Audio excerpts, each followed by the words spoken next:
Hello Achievers, today I am with a new awesome leader. He is William Urry. He is with me to answer my question about communication, mediation, and you will discover a lot of things. I have a lot of questions on my iPhone. So hello William. Very nice to meet you, David. How are you? Very good. Very good. You are a mediator, you are a speaker. I would like to let you to introduce yourself. My passion really is helping people get to yes, really reach agreement, resolve conflicts, whether it's individuals, whether it's leaders or entrepreneurs, or whether it's even societies try to prevent wars. My passion is also peace. Peace. Yeah. Let's talk about peace just after. Okay. And you have a book, so we can find that on Amazon. Absolutely. Getting to So yes. if you don't know it, just order it now and you can find the link below the video. My first question is, how can we get yes in conversations? Yeah, basically the key to getting to yes to me is to turn a situation often which is a confrontation, you're one side's on one side, one side's on the other, to you're both looking in the same direction at a common problem. How do you solve it in a way that works for both sides? It's to go from a win-lose mentality to more of a win-win mentality. And there are methods for doing that. Okay, so a lot of people believe that getting yes is I win and you lose. So Right. you are thinking that we will be able to get yes together. Yeah, I've been working in this area for 30 years with everyone from union and management in difficult situations. And the key to me is to change the game. To change the game from an adversarial contest to one in which we can both we can grow the pie. Instead of fighting over a shrinking pie, we can grow the pie for everyone so that there's enough for everyone. And how did you become an expert in this field? Why? I started off, I was studying anthropology, which is study of human beings. And human beings get involved in a lot of conflict. And I thought I would apply anthropology to some tangible problem, like how do we get to yes? To me, this is the great challenge facing any individual today, because we're living in an era where it used to be maybe 30 years ago, most decisions were made by the people at the top who have all the power. Yeah. And then the people on the bottom simply follow orders. But nowadays, thanks to the internet, thanks to the knowledge revolution, most decisions, everyone wants to participate in decisions. Everyone wants to negotiate. And so now increasingly, if you think about negotiation, simply, what's negotiation? It's simply back and forth communication. We're trying to reach agreement.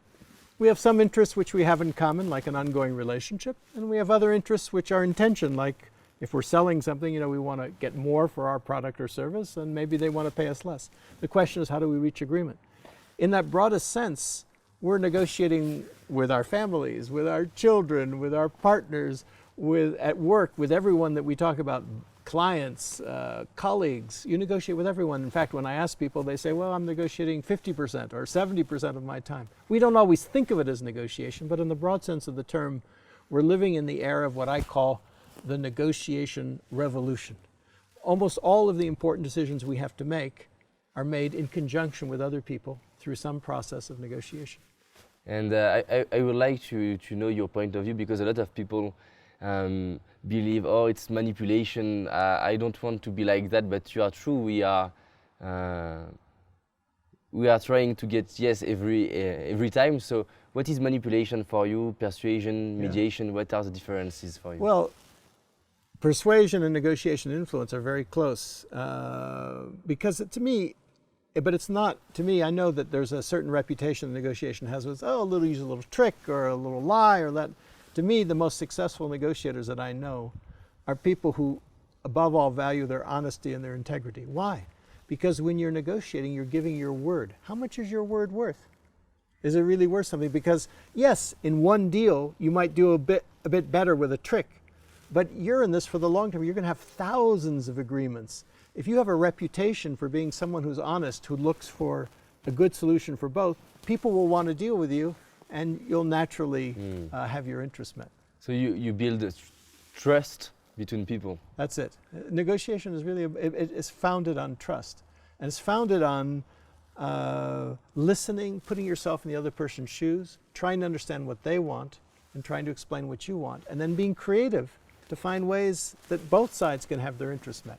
I'll give you as an example. Yeah. I was working with a Brazilian and a French businessman involved in a very big fight. It was all over the newspapers, Le Monde, everywhere, and fighting for 2.5 years, struggling and spending so much money on lawyers, fighting each other all the time in the press. And they were thinking each side could win and the other side could lose. But in fact, what you end up with is both sides lose. And not only did they were losing, but their families were losing, the employees of the company were losing, the society was losing. And instead, say, how about changing the game to one where we can both win? What did both men most want? They wanted freedom to go ahead with their business lives, and they wanted respect, they wanted dignity. So on the basis of those two shared interests, we were able to come up with a win-win solution which they left them both very, very satisfied, their families happier, the employees happier, the society happier. Why can't that be done for everyone? And let's get some advice we can use directly. I love to have tips we can use Sure. now. Let's imagine that someone wants to do a persuasion for a job or for something like that. How we can increase our ability to get yes? Yeah. Well, the key thing in negotiation, maybe the most important distinction, is between what our position is. Position is to say the things we want. I want a certain salary in that job. Yeah. And what we call the underlying interests, which are the underlying desires or needs or aspirations or concerns or fears. So I want a certain salary, but what am I really looking for? Am I looking for enough money, obviously, to pay my bills, but I'm also looking for recognition, I'm looking for potential, I'm looking for, to career development. I've got lots of interests. And so if you know what your interests are, for example, you're going for a raise with your boss, maybe the boss, there's no money in the budget right now, but maybe you could get a contingent agreement and saying, well, look, if I can bring in a new customers, can I get a percentage of that? Or can I get a new title? Or can I get can I get a new career opportunity, some time with the board, time with a new project that can help, that I can learn so that I can develop more so that the next time we come around, you will give me a raise. So you are saying that we have to open the way to get the yes. It's not about just I will get money in this way, but we can build a new way together to create the yes and yes. And so, for example, with your boss, you go in and you say you want this, but have you thought about what the boss's problem is? Maybe the boss, if they say yes to you, they have to explain that to other employees or to their boss. So if you think about how can I solve my boss's problem, then your boss is more likely to help you solve your problem. So much of negotiation is about putting yourself in the shoes of the other, putting yourself in the shoes of the boss. How does the boss see the situation? Rather than just thinking about my problem all the time, I think about the other side's problem, and then how can we jointly solve that together? Okay, so the question can be, if I were the boss, why I can say yes to this man, for example. Right. Well, for example, let's imagine the boss says, okay, I've got to justify this to my boss. Why am I going above the budget? And they say, oh no, well, this employee is very special because they do this thing and they bring in more money with customers and so on. So I can say to my boss, yes, we're going to invest more in this particular employee, but we're going to get more return. So if I need to think about what the boss is going to say to the boss of the boss. And sometimes people say me, but I understand the principle, but I don't know how to go in the shoes of someone else. Yeah. So can I ask to the boss something? Yeah. Well, the key to putting yourself in the other person's shoes is to listen. We think of negotiation, communication as talking. Negotiation is much more about listening.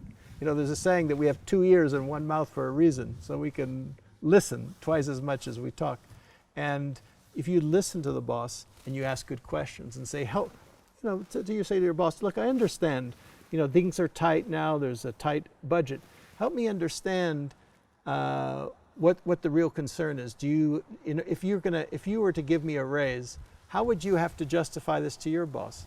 And just engage in a conversation with the boss. Tell me what the problem is. Help me understand what you need. How can I help you How can I, the employee, help you, the boss, so that then you could help me? Yes, so you are someone you want to help him to help you. Right, that's it.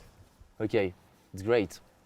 And what do you think? Do you think we can do? I'm sure it's yes, but what do you think about ethical communication? Yeah. Persuasion. Can we do persuasion with ethic? Yes, absolutely. And to me, ethics is the foundation of good communication, because what are you doing?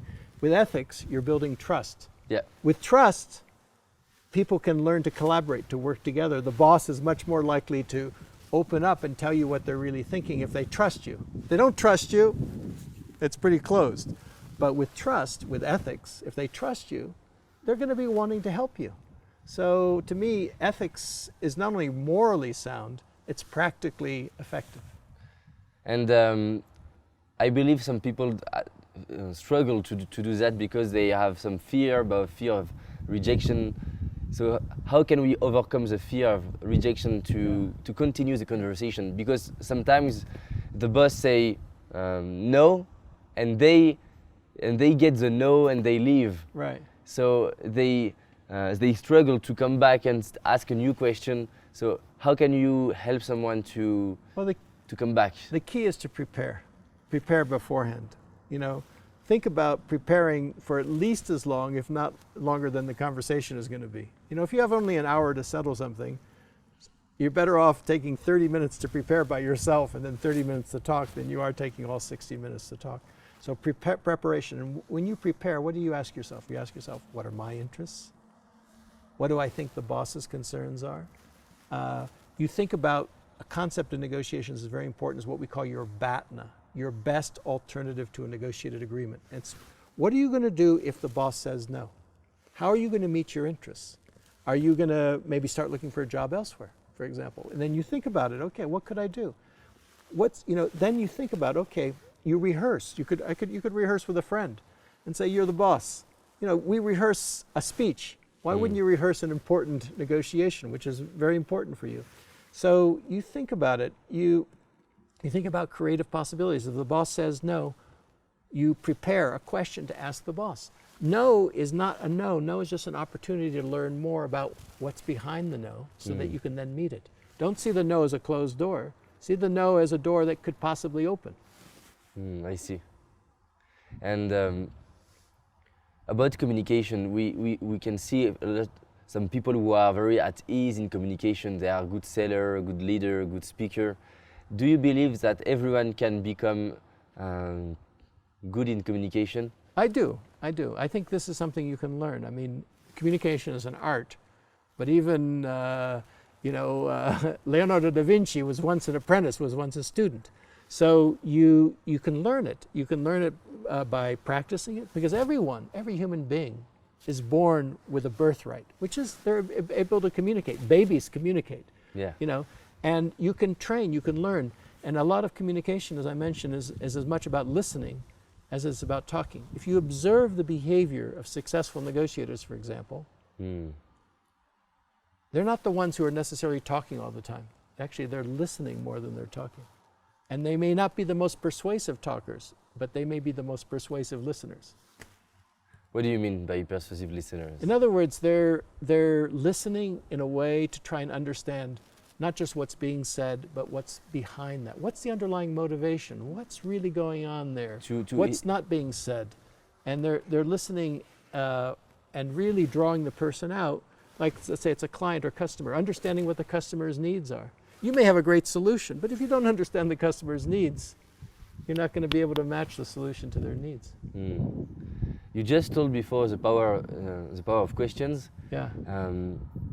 Some people ask me, yes, but how can I develop the skill or the ability to ask the good questions? Yeah. What are the good questions? Well, usually, often good questions are there's a distinction between closed questions, which are like the answer is yes or no. Yes. And then open-ended questions, which give you more information than a yes or no, like a why question.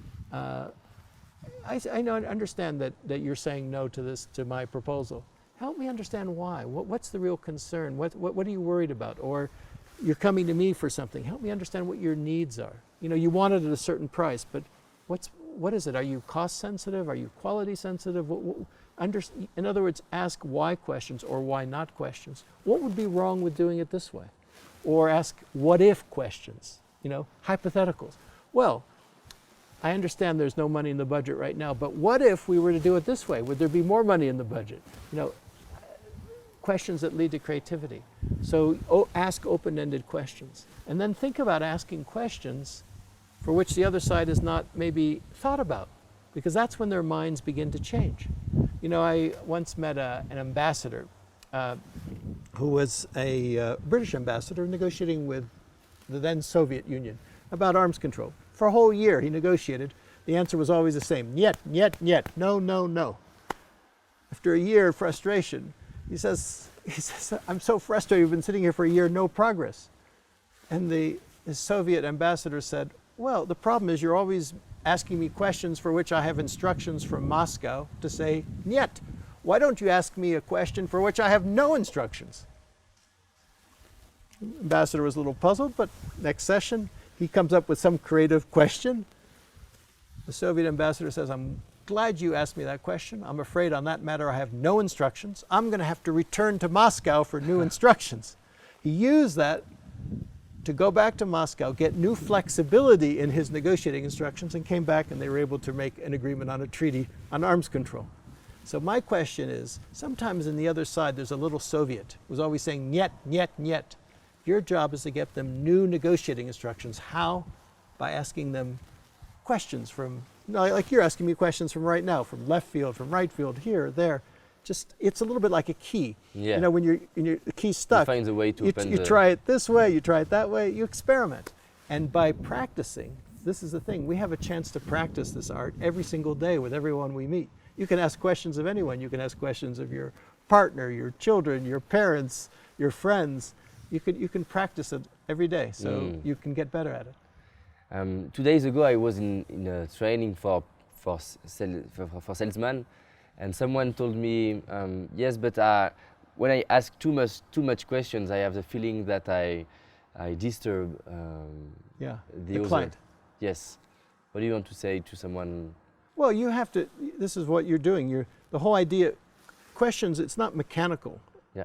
It's the whole purpose of asking the question is to create rapport, understanding, trust of the other side. You're sensitive to them, and if you feel like they're feeling kind of defensive, like, because sometimes when you can ask questions in a way that can make someone say, what do they want to know? What's this? And then we create more suspicion. So you have to learn to do it in a more natural way.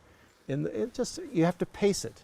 You know, you can ask a few questions, and you can, instead of, sometimes you don't ask direct questions. Sometimes you can do it indirectly and saying, you know, I've been thinking about how I can meet your needs. That's what you're interested in. We want to meet your needs. And I thought your needs were, you know, you're first concerned about lowering the cost, and you want quality, and timeliness is very important to you. Have I understood that right? And sometimes it's a lot easier for them to correct your impression, help me understand your needs, than it is to say, tell me what your needs are. And then, wait a minute, why do they want to know? I see. So you can say something and help someone to correct what you are saying. Exactly. I would like to know also, because I love to play, to ask things everywhere, for example, in the airport. And I would like to know when I have to stop, because sometimes the manager or the people in the airport can say me, it's no, it's impossible, we can't do that. How can I know that it's finished? Because I can ask a lot of questions and I have a lot of creativity. Yeah, well, first of all, you only know by trying. And oftentimes what happens people do is people don't try enough. You know, they don't think. And, you know, at the end, you know, you've tried this, that, the other thing, you've been persistent enough, you're getting very strong resistance and signals, it's not going anywhere. At some point you could say, okay, maybe, you know, one of the keys in negotiations is to be able to go to the balcony, take a step back for a moment, get some perspective and saying, okay, conversation seems to be stuck. Maybe I'll use my BATNA, my alternative. Okay, So you have to know that sometimes Yeah, sometimes you don't always get a yes, at least not right now, but maybe later. It's a long-term process. It is. And not to want to have yes now. Right. That's it? Yeah, well, it's also a lifelong process of learning, but the thing is the purpose of negotiation is not always to reach agreement. The purpose of negotiation is to satisfy your interests. So you engage in a negotiation with someone to see if you can find a way to satisfy your interests and satisfy their concerns, satisfy their interests. Sometimes you find, okay, it's not just possible right now, which is why you need to go to the balcony and have thought through what's an alternative way of satisfying my interests. Because sometimes, for example, a buyer and a seller get together and they quickly and amicably find out that, hey, you know, the buyer can do better with another seller. The seller can do better with another customer. They shake hands and say, we'll do business next time. That to me is a successful negotiation because the purpose is actually to satisfy interests, not always to reach agreement. I see. You talk about the positive no. What is a positive no and how can we do it? Well, most of us think of no as negative, right? Yeah. And no, to me, it's like we have these two arms, right? We have the yes arm and the no arm. These are the two most important fundamental words in the language. Children, when they're growing up, you know, they learn the word no around the age of around 2. And then, you know, they drive their parents crazy because they say, no, I don't want this, no, I don't want that. But no is the word of power. Yes is the word of relationship. We need to learn to marry the yes and the no together. What often happens is parents don't want to hear the word no, teachers don't want to hear the word no, bosses don't like to hear the word no, customers don't like to hear the word no, and so the no arm gets a little bit unused. And then either we don't say no when we need to say no to protect ourselves. How often can you think of situations where you wish you had said no, right? But you said yes because you couldn't quite say no to an important customer or whatever. So no may be the most powerful word in the language, but also, if it's not used right, it can be the most destructive word in the language. It can destroy relationship because people don't like to hear the word no. But if it's used properly, it can be a transformative word because, and the key is what's called a positive no. Very simple. It's a no that starts with a yes. It's a yes to what your core interest is. And it's a no that's respectful, and then it ends on a yes. Let me give you an example, Okay, actually. yes, no, yes. Yes, no, yes, like a sandwich. Yes, no, yes. That's a positive no. For example, let's imagine your boss says, work this weekend. And you have a very important friend's wedding this weekend. So you can say to the boss, look, this weekend I have a very important friend's wedding. You know, so I need to be there. That's your yes to something that's really important to you. You know, so I can't work this weekend. And I'm happy to work this week late at night, get Mary and John, we can work together. I can find a way to get the work done. So that it begins with a yes to what's important to you. Okay. The no is very just matter of fact, just not possible. And then on the other side is a proposal to try to address the real concern, for example, of the boss.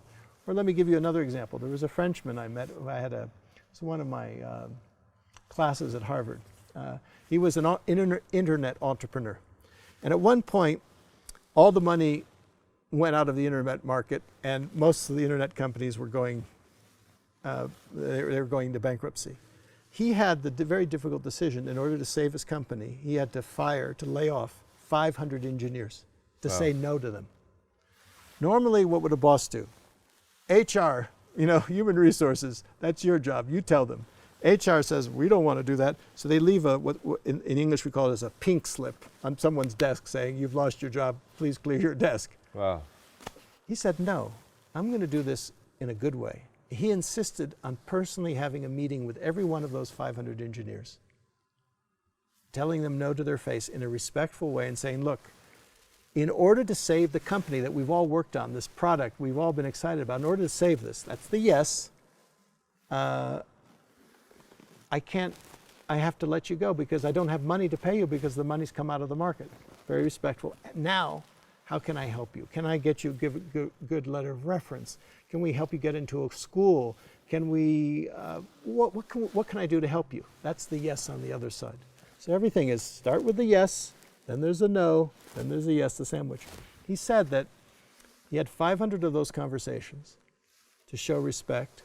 He said a year later, the money comes back into the internet market. Everyone is competing for the best engineers. Guess who has first pick? Jacques. Because he treated people with respect. He said even the engineers he wasn't able to hire back, he would get stopped in the streets of Seattle, people saying, I want to thank you for the way in which you fired me. Because the key thing of a positive no is it's about respect. It's about self-respect for what's important to you, because it's a word of protection, to protect the company in this case. And it's about respect for the other. Respect is the cheapest concession you can make. It costs you nothing, but it means everything to the other side. Yeah, I believe that.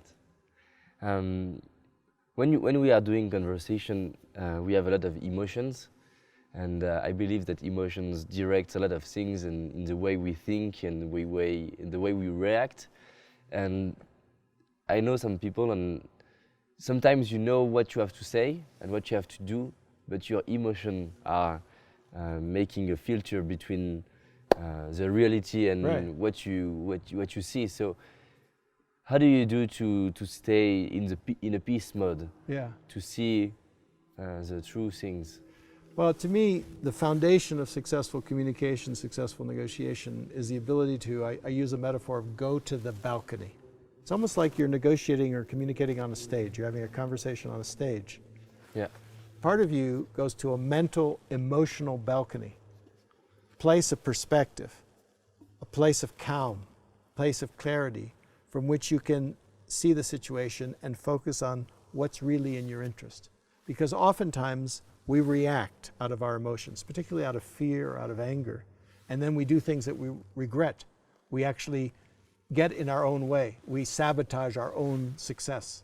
And so the ability to go to the balcony, to take a step back, even if it's like in a conversation, to take a breath, a deep breath before responding.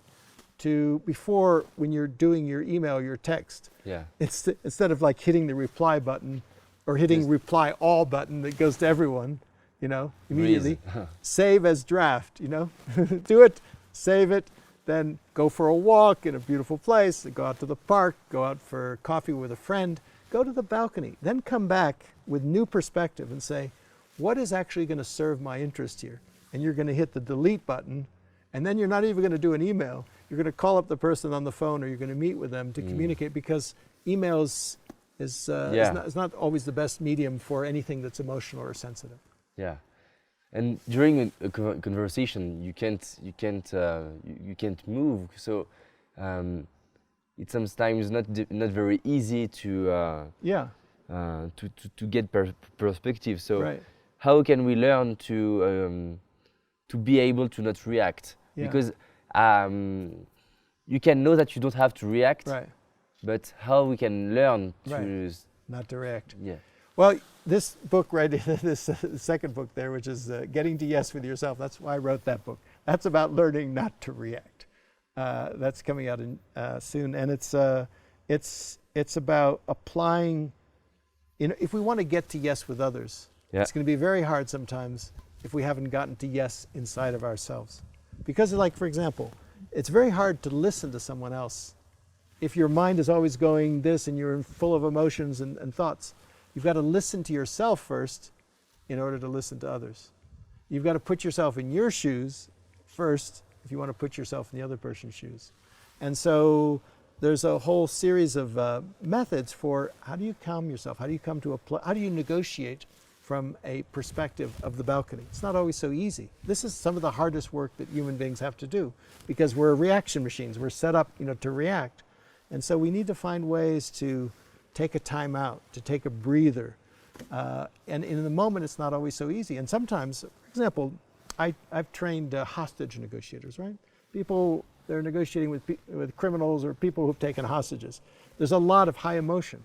They never negotiate alone because they know that they get reactive. They always have a team of people around them who are on the balcony. One person is talking to the hostage taker. 7 or 8 people are on the balcony thinking, okay, what's next? What do we know? Can we pull this back?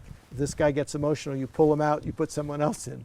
So sometimes, for example, if you know it's going to be a very emotional conversation, bring a friend who can be your balcony, who can tap you on the shoulder, on the thing and say, hold on for a second, just before you say that, before you react, let's just pause for a second. It's great. I love that. And so even taking 1 minute of silence, like before you go into a negotiation, just to clear your mind, get some clarity, remember what your intention is, can do wonders. If we take, for example, five advice, 5 common factors of good mediator, what could be the 5 or 6 Sure. common factors? The ability to go to the balcony. Okay. Okay. The ability to put yourself in the other person's shoes by listening, for example. Yeah. The ability to look behind positions for the interest, to uncover the interest, to ask good questions. Okay. The ability to create, to be inventive, to say, no, maybe there's 5 other ways of doing this, to brainstorm, to be creative. And also knowing your BATNA, knowing that you have an alternative. That gives you confidence. That gives you freedom, that gives you power, knowing that if the other person doesn't say yes, I have an alternative. That gives you a kind of sense of strength. I think it's very important because some people want to get a yes, but they believe that if they don't have the yes, it lusts. Right. Because that's it. They get desperate, and when you need something so badly, you give all you surrender your power to the other. If you know you have an alternative, you've got more power, more confidence. Okay, if it works, it works. It'll be great. I'll go for it. But if not, I'm okay. Yeah, I have a lot of opportunities in my life, so it's okay. Yeah, that's it. Great. We talk about manage conflicts. What are the main mistakes people do in communication? Yeah, just one thing about conflict is conflict is not something necessarily bad. Yeah. Conflict is natural. Life is full of conflicts. I mean, in fact, we need conflict can be positive because it's only by conflict sometimes that, like competition, that in business you do well, in politics, there's nothing wrong with conflict. The problem is the way in which we deal with conflict. Oftentimes when we deal with conflict, we deal with it destructively, in a win-lose way that leads to lose-lose outcomes. But there's ways to transform the conflict to deal with it in a constructive way. Through negotiation, through dialogue, through debate, through democracy. Those are positive ways of dealing with conflict. So it's not about ending conflict, it's about transforming conflict, changing the form of conflict from destructive to constructive. And it needs courage to come back to someone, to talk and it does. And accept that maybe it's also my responsibility. Right. And let's have a conflict together. Yeah. And invite people. Say, let's have a creative conflict, that maybe we can come up with something new out of the conflict. Yeah. Because sometimes whenever there's an injustice, there's something wrong, you need conflict to be able to correct it. Yeah, so conflict can be an opportunity to grow. Right, that's it. And if we want to have a kind of 3 steps to manage conflicts, what could be the 3 steps? Well, they're very similar to what I'm saying. I mean, first of all, I would say you want to manage conflict, you go to the balcony first, because it's very easy in conflict to get reactive. And you really focus on what are your key interests. Then you put yourself in the other side's shoes, understand what's driving them in the conflict. What's really behind what they're doing. Not just what they say, but what's behind what they're saying. And let's see if we can figure out some creative ways to deal with the conflict. Listening is key too, because listening conveys respect. If you have a conflict, let me hear you out. Let me hear, well, what is it that you have to say, so I can really learn from it without reacting. And for the example you took just before about the big companies, the French one and the Brazilian one, the ego and the responsibility, how we can, because sometimes we know what we can do to manage the conflict, but our ego don't want to let go. That's it. That's why the most difficult conflict we ever face is the conflict in here with ourselves. When we look at ourselves in the mirror, we're looking at the person who's going to give us the most trouble. This is what I found, is that the single biggest obstacle to our success Is also. is not the other side. As difficult as they are, it's always right here. So what we That's can. that's why, you know, I've written this new book about getting to yes with yourself, which is the precondition. It's To get yes. to get to yes with others. So yes. So how we can And get. all your work, I'm sure, is about helping people get to yes with themselves, because Yeah. they have this kind of conflict. I can't do this, I can't do this. They have these voices, I'm not good, I'm a failure. Yeah. And you're helping them get to yes with themselves. Yes, I can do that. Yeah. And then that internal work gets reflected externally in their relationships with others. So let's talk about that. About that. How we can get a yes to ourselves. Yeah. Okay. For example, someone who wants to believe that he can achieve this dream, but he doesn't believe it. Right. So I think the first thing is understand. You know, if you are your own biggest opponent, you have to understand the opponent. So try and understand that voice. Where's that voice coming from that says, I can't do this, I can't do this? Where's it coming from? Maybe it's your father's voice who, you know, when you were 5 said, you'll never do anything in life. And you realize, oh, wait a minute, that's my father. Was he right? You can then rationally say, no, okay. So you can then learn to have a dialogue with that voice instead of suppressing it. So you put yourself in your own shoes, understand yourself, give yourself some empathy, accept yourself. If you don't accept yourself and who you are, you know, you're not going to be able to change. People think, okay, I have to reject myself in order to change. Yeah. No, yeah, it's the opposite. You have to love yourself You have before. to love yourself in order to change. Yeah, but it's not very easy to love ourselves. So it's not. do This you is why know this works.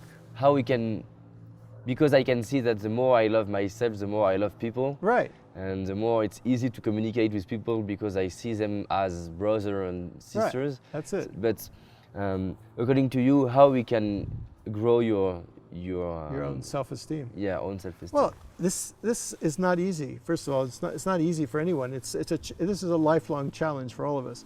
But what you can do is you can start listening to yourself. Yeah, observe yourself. Observe yourself. Yeah. Start listening. Start observing. Start taking consciously. Yeah, consciously feeding yourself some love and saying, okay, how can I love myself today? Yeah. What could I do for myself? You know, I love to go for walks. Okay, I'll give myself some walks today. You know, in other words, you do things for you. Yeah, do some things for yourself, and not because sometimes we think, okay, I've got to sacrifice myself for everything, but you're not going to be any use to anyone else if you don't take care of yourself first. Yeah, I see that. I believe it's yesterday. Yesterday I was 2 days ago, I was in France, and one of my participants was telling me that she's going to the hospital to help her father. But I was feeling a lot of, how do you say in English? Say it in French. En français. Comment on dit,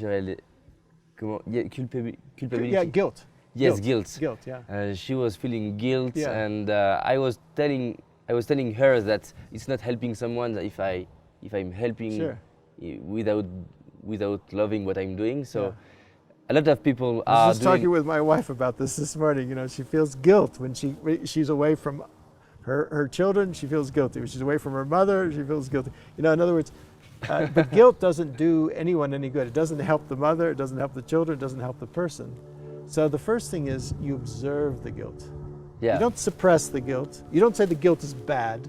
Yeah. You accept the guilt and say, okay, there's feel that you. guilt. And by observing it, then suddenly the guilt is not controlling you, because the trouble is we become the guilt. We always have a choice, is we can identify the feeling or we can get identified with the feeling. So if we can observe for a moment from the balcony that guilt, then we can watch the guilt and we don't have to give in to the guilt and say, okay, and then we can talk with the guilt. Say, yeah, is that true? Is that really even going to do any good? And once you recognize the guilt in an empathetic way, the guilt starts to reduce itself, dissolve. It's great. I love that. Yeah. I would like to know also, because you have a project called, I forget. Abraham Path. Yes. What is the Abraham Path? Chemin d'Abraham. So it's the Abraham Path is like, you know, Chemin de Saint-Jacques. Yes. think of that in the Middle East. That's the Abraham path. The Abraham path is a path that celebrates the journey of Abraham, who's the father of Christians and Jews and Muslims, of everyone. Basically 5 billion people on the earth have this story in common, that Abraham set off on a journey. He heard a word from God saying, go find yourself, go on a journey. And so he went through the Middle East, and what he discovered is that the proper relationship between human beings is hospitality, is to treat strangers with kindness. That's what he's known for, is hospitality. And if you go to the Middle East right now, even though we see all these terrible images right now of the Middle East, but if you go there to those villages, you find that people show you amazing hospitality. They receive you in their homes. Even the poorest person wants to give you hospitality because of Abraham. And so the idea is to create a path. We're creating a path that goes through the entire Middle East that retraces the journey of Abraham, which reminds us that we're all one family and that our proper relationship is hospitality. And so there's a lot of French people interested who've walked the path. We now have about 700 kilometers of path open where people walk, they stay in people's homes, in most amazing places, in Turkey, in Jordan, in Israel. When did you decide to create Palestine? this project? 10 years ago. It was right there in that house there. It was during the Iraq War, and I was feeling very heavy. I could feel like this wave of fear and separation between the West and the Middle East, between, and just all this fear and ignorance, really not knowing what the other side is, and we've got to go kill them, or whatever this thing is. I thought, wait a minute, we need to find a way to go, you move into the problem, to engage, to create a place of encounter. And so I came up with the idea of, why not rediscover? We don't have to create this, we just have to dust off the footsteps, rediscover this ancient path that everyone remembers. Oh, Abraham came here. Abraham came to Jerusalem. He came to Bethlehem. He came to Mecca. He came to Damascus. And allow people to reconnect this ancient path that can remind us in this globalized world of what we're all about. It's a path of self-discovery. Yes, I can feel that it's a very important project for you. It is. It's my passion. Yeah. And there are now French cities who are helping to support the Abraham Path, and they're twinning, for example, with Palestinian cities, and it's being extremely helpful. And a few months ago, National Geographic Traveler, the magazine, had a cover article, the 10 best walking trails, new walking trails in the world, and they put as #1 the Abraham Path. Wow. So it's a place, it's the last great adventure for people. Because, people can go everywhere now, but to go into the Middle East, that's the last great adventure in the footsteps of Abraham. I would like to hear you, why do you love this project? Because it speaks to my passion, which is helping people get to yes, about peace. And the project brings people together across different cultures, across different religions, to get to know each other and really make up your own mind. And so it's a path that creates understanding, it creates prosperity because it's tourism, it helps people's lives in villages that are forgotten, and it above all, creates hope. And without hope, you can't act. Yeah. Hope is everything. So right now there's a lot of despair around the Middle East. And the thing that we most need to act positively is hope. And the path is hope. It's like, to me, I hope in the future, people will look at the world and it's Paris, they think of Paris, they think the Eiffel Tower, they think New York, they think the Statue of Liberty. When they look in the Middle East, my hope is that they'll see the Abraham Path, which symbolizes hospitality and kindness towards strangers. They'll think of the Middle East not for terrorism, but for tourism. Thank you very much. I would love to know if you can say it. When you were a children, was it easy for you to manage conflicts and? No, actually it wasn't. There was quite a bit of conflict in the family between my parents and whatever, and it was painful for me, and that's probably why I just said, okay, early on, I'm going to find a better way to deal with conflict than arguments and so on. And I also grew up, not too long after World War II, you know, and all the craziness and all the death of World War I and World War II, and I thought, there's got to be some better way. I also grew up at the time when the US and the Soviet Union were like threatening to blow up the entire planet because of their conflict. And I always thought, we've got to come up with a better way to deal with conflict than killing each other. And that's what I devoted my life to, is that question of how human beings can learn to live with each other with all of our differences, not putting the differences under the floor, but deal with our differences in a constructive way while acknowledging that we're all our shared humanity. Do you believe it's possible to have a world in peace? I do. I am, and you know, a good example is Europe. I mean, if you were in the ruins of London, or you know, or in France, in Berlin in 1945, and you said, you know, 50 years from now, this is going to be the most peaceful part of the planet. You know, England and France and Germany, everyone will be crossing easily, and you know, and war will be unthinkable again. People would have thought you were absolutely crazy, but it happened. It happened. And if the French and the Germans and the English, who had fought each other for centuries, could make peace and come together in a community, then why can't anyone, anywhere, do that? Yeah, I believe also. I wonder, peace for you means, does peace for you means no conflicts? No. See, that's the thing. See, peace to me doesn't mean no conflict. Peace means a peaceful way of dealing with conflict. Okay. So we're going to have lots of conflicts in this world because there's lots of change. There's, it's like right now, I'm an anthropologist by training, as I mentioned, and I think maybe a future anthropologist would look back at this age and say, this is the age of the human family reunion. In other words, for the first time in human story, all the tribes, all the different language groups, there's 16,000 different language groups on the face of the planet. They're all in touch with each other, thanks to the communications revolution, thanks to the ability that you and I are now talking, and this is going to go on the web. We're in touch with each other. But like every family reunion, it's not all peace and love. You know, there's injustice, there's resentment, there's anger, there's fear. And so the question is, how are we going to deal with those differences? We're going to have conflict. In fact, I think the world needs more conflict, because wherever there's injustice, you need conflict. Wherever you need change, there's conflict. What I mean by peace is a peaceful way of dealing with conflict through getting DS, through negotiation, through communication, through listening, through putting yourself in the person's shoes. That's the key. Thank you very much.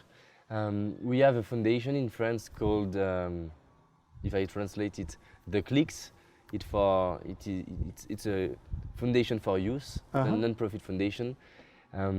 Let's imagine that you can help us to create a program for teenagers or youth in the schools. What do you want to teach them? Because I believe that if we want to create a peaceful world, it can begin with new generations. I absolutely believe that. When I teach a lot of adults, but I always say that I'm engaging in what's called remedial education. Education they should have had when they were 5 or 6 or 7 or 10. And so communication skills, listening skills. Yes, how can we teach a baby of 5 years old? You can.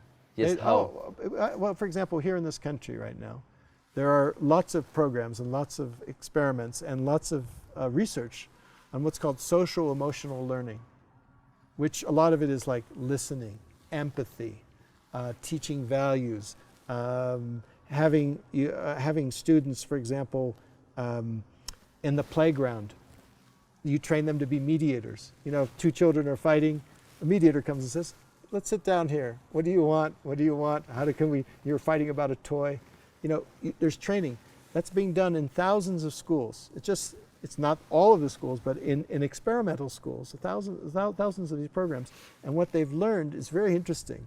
They've learned that these skills, these social emotional skills, actually are more related to a person's success than learning math and French and English. Even more are these skills of how to communicate, how to listen, how to negotiate, how to solve conflicts.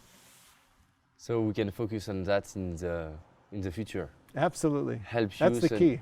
No, that's the key, because it all it takes is one generation and you have a new world. Yeah. And are you involved in teenagers today? I am. I'm looking. I have, and right now, actually, I'm talking. We're designing a curriculum Okay. for teenagers Wow. in innovation and negotiation. Applying innovation to how do you design new products, new services, but also innovation to better relationships between human beings. Thank you. It's great. How can we follow you on the internet? Well, I have a website, williamuri.com, and also I've just entered, Twitter and Facebook.